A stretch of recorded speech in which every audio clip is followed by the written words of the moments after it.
কট্টর ইসলামপন্থীরা সুযোগ নিচ্ছে নিউ ইয়র্ক টাইমসের যে বক্তব্য এই সময়ে বিশেষ কোনো আশ্রয় প্রশ্রয় পাচ্ছে কিনা কট্টর ইসলামপন্থীরা বা উগ্রবাদীরা। তো এইটা তো বাংলাদেশের সম্পর্কে এটাও আর একটা ষড়যন্ত্র, যেটা আজকে থেকে না। আপনার তো ধরেন, আমরা তো সেই সময় 71 সালে যুদ্ধ করছি। সেই সময় পাকিস্তানিরা, মানে পাকিস্তানের স্বৈর শাসকরা সে সময় আমাদেরকে বলতো যে ইসলাম গেল, ইসলাম গেল, অর্থাৎ বাংলাদেশটা হলে ইসলাম থাকবে না। সেই সময় এমন একটা অবস্থা ছিল। কিন্তু বাংলাদেশের মানুষ সেটা সেই সময় যদি ওই বাংলাদেশের মুসলমানরা বা সংখ্যাগরিষ্ঠ মুসলমানরা যদি আমাদেরকে সহযোগিতা না করত, আমাদেরকে জায়গা না দিত, আমাদেরকে খাওয়া দাওয়া না দিত, আমাদেরকে সহযোগিতা না করলে আমরা কি দেশ স্বাধীন করতে পারতাম সবার অংশগ্রহণ ছাড়া? তো কাজে বাংলাদেশের মানুষ একটা হলো যে হ্যাঁ আমরা ধর্ম ভীরু, কিন্তু ধর্ম অন্ধ না। এই কথাটা মনে রাখতে হবে। বাংলাদেশের মানুষ, আপনার প্রতিবেশী রাষ্ট্র আজকে ধর্মীয় উন্মাদনা শিকার যেগুলো হচ্ছে সেখানে মুসলমানরা, বাংলাদেশে কিন্তু সেই অবস্থা নাই। কারণ বাংলাদেশের আমাদের সংস্কৃতি কৃষ্টিটা আলাদা। আমরা সেই আগে ছোট সময় থেকে দেখে আসতেছি যে কখনো কোনো কিছু হইলে মুসলমান হিন্দুরা সবকিছু ভাগাভাগি করে করে, এবং অংশগ্রহণমূলকও সেইভাবে, যেটা ইভেন প্রতিবেশী রাষ্ট্র সেটা করা সম্ভব হয় না। তো কাজে আমাদের মধ্যে কিন্তু সেই ধর্ম গোঁড়ামিটা নাই। কিন্তু আওয়ামী লীগ এইটাকেও নষ্ট করে গেছে, যে আমাদের ধর্মীয় সম্প্রীতিটা এটাকেও সে নষ্ট করে গেছে। কি, আজকে বলছে যে একটা ওয়াজ হইলে এই ওয়াজের মুসল্লিদের, লক্ষ লক্ষ মুসল্লি এক জায়গায় একত্রিত, এইটার ছবি পাঠাইছে। এই আমেরিকার কথা যে বললেন, তাদেরকে কেন বলতে হয়? এই কারণে বলতে হয়, কারণ ওইখানে পাঠায় বলতে হয় যে দেখো বাংলাদেশে সব লাদেন বাহিনী দিয়ে ভরে গেছে।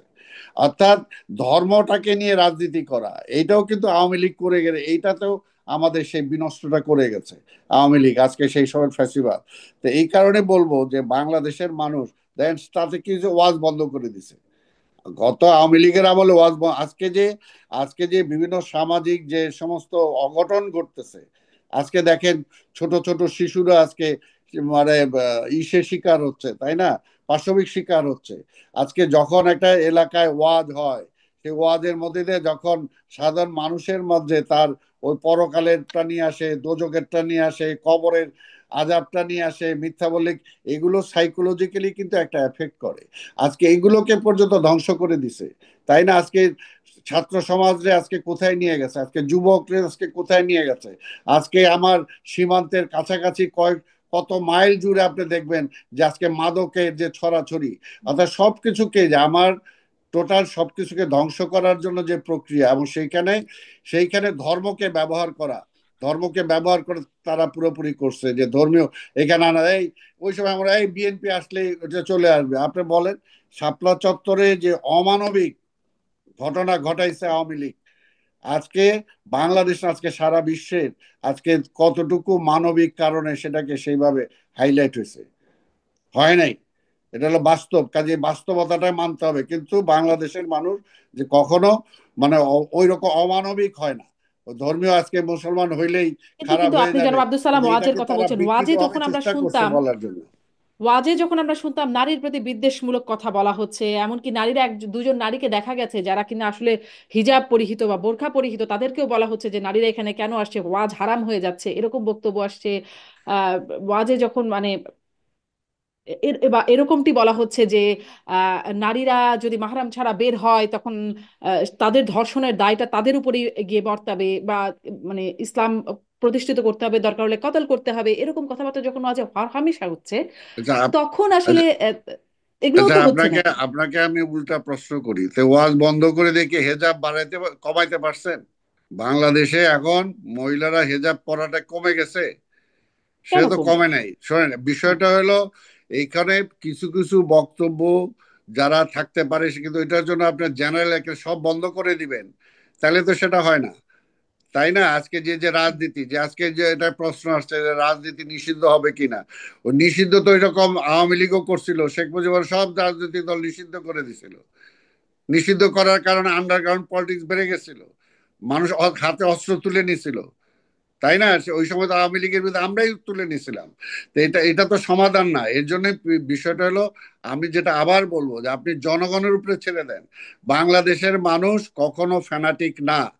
বাংলাদেশের মানুষ কখনো অন্যায়কে সহ্য করে না। এটা কিন্তু বারবার, এবং বাংলাদেশটা দেখেন, আমরা পাকিস্তানের বিরুদ্ধে লড়াই করছি, এবং এই উপমহাদেশ না, পৃথিবীর খুব কম দেশ আছে যে স্বাধীনতার জন্য আমরা অস্ত্র তুলে নিয়ে যুদ্ধ করে দেশ স্বাধীন করছি সশস্ত্রভাবে, যেটা ভারতও করে নাই, যেটা পাকিস্তানও করে নাই। তো কাজেই বাংলাদেশের মানুষ অন্তত অনেক রেশনাল। তার অন্যায় করলে সেটা যেই করুক না কেন, সে সে কখনো মাপ পায় না। আজকে সেটার স্পষ্ট, কারণে আপনি এটি শেখ স্পষ্ট। মুজিবুর আচ্ছা, রহমানের ওয়াজ নিষিদ্ধ কখন হয়েছিল জনাব আব্দুল সালাম? জি, মানে আওয়ামী লীগের সময়ও তো ওয়াজ চলতো, ওয়াজ নিষিদ্ধ কোথায় হয়েছিল? বুঝলাম না। মানে আওয়ামী লীগের সময়ও তো ওয়াজ চলতো, ওয়াজ হতো, না, তখন কি কোথায়? নিষিদ্ধ কখন হতো? কোথায় আওয়ামী লীগের সময় তো পুলিশ ওসি যায় বসে থাকতো, অনেক জায়গায় ওয়াজ বন্ধ করে দিছে। আপনি কি জানেন না এগুলো? এটা কি নতুন? মানে হ্যাঁ, এটা বন্ধ কোথাও করে কোথাও দিছে, হতে যেটা পারে। কখনো হয় নাই। আপনার এটা কখনো হয় নাই। আপনি আপনি দেখেন যে সমস্ত যারা এই ধর্ম প্রচার করতো, ইসলাম প্রচার করতো, তাদেরকে জেলখানায় পর্যন্ত ঠেলে দিছে। তাই না? কিসের জন্য? অন্যদের খুশি করার জন্য। যে এখানে, আরে ভাই, ইসলামটা কি খারাপ নাকি? ইসলাম কি কখনো বলছে যে আপনি ওই রেপ করতে পারবেন? ইসলাম কি বলছে পরের ধন আপনি চুরি করতে পারবেন? বা কখনো বলে? সেটা বলে না। কিন্তু এখানে এখানে খাড়া করে, যেমনি এখন যেমন আজকে সংস্কারকে দাঁড় করানো হইতেছে, যে নির্বাচন না সংস্কার। যেমনি আওয়ামী লীগ বলছিল যে আপনি উন্নয়ন চান না নির্বাচন, এই গণতন্ত্র চান। তো এরকম মুখোমুখি দাঁড় করানো তো কোনো বিষয় না। এটা আমাদের একটা সংস্কৃতির একটা পার্ট, আমার ধর্ম আমার কাছে। কাজে ধর্ম নিয়ে রাজনীতি করাটা কোনো ঠিক না। আবার সেই ধর্ম নিয়ে রাজনীতি, আওয়ামী লীগ বলছে যে অন্যরা রাজনীতি করে, আমি বলতেছি আওয়ামী লীগ ধর্ম নিয়ে রাজনীতি করছে বেশি। এটা তো আমরা দেখছি। জনাব আব্দুল সালাম, এই শেখ হাসিনা যখন 96 নির্বাচনের আগে মাথায় হেজাব পইরা, সেই সময় তো নৌকার মালিক তুই আল্লাহ স্লোগান দিছে না? তো কাজেই ধর্মটা যার যায়। এটা এখানে বাংলাদেশের মানুষ, বললাম তো, বাংলাদেশের মানুষ কখনো ফ্যানাটিক না। আমাদের সেই সময় তো এই মুসলিম লীগ বলেন, বা যারা সেই সময় রাজা করেছিল, আমাদের মুক্তিযুদ্ধকে ঠেকাইতে চাইছিল, তারাও তো সে সময় বলছে ইসলাম গেল, ইসলাম গেল। কিন্তু ইসলাম তো যায় নাই। ইসলাম ঠিকই আছে আমাদের বাংলাদেশে। তাই না? আবার এখন ওটা তারা বলতে এই ইসলাম আইলো, ইসলাম আইলেই আমাদের দেশটা ধ্বংস হয়ে যাবে। তো কাজে কোনোটাই ঠিক না, কোনোটাই ঠিক না। এটা হলো আর যার যার ধর্ম তার তার কাছে, তার তার কাছে। কিন্তু আজকে প্রতিবেশী রাষ্ট্রে যদি আজকে যেগুলো হচ্ছে, সেটার কতটুকু আমরা প্রতিবাদ করতে পারতেছি?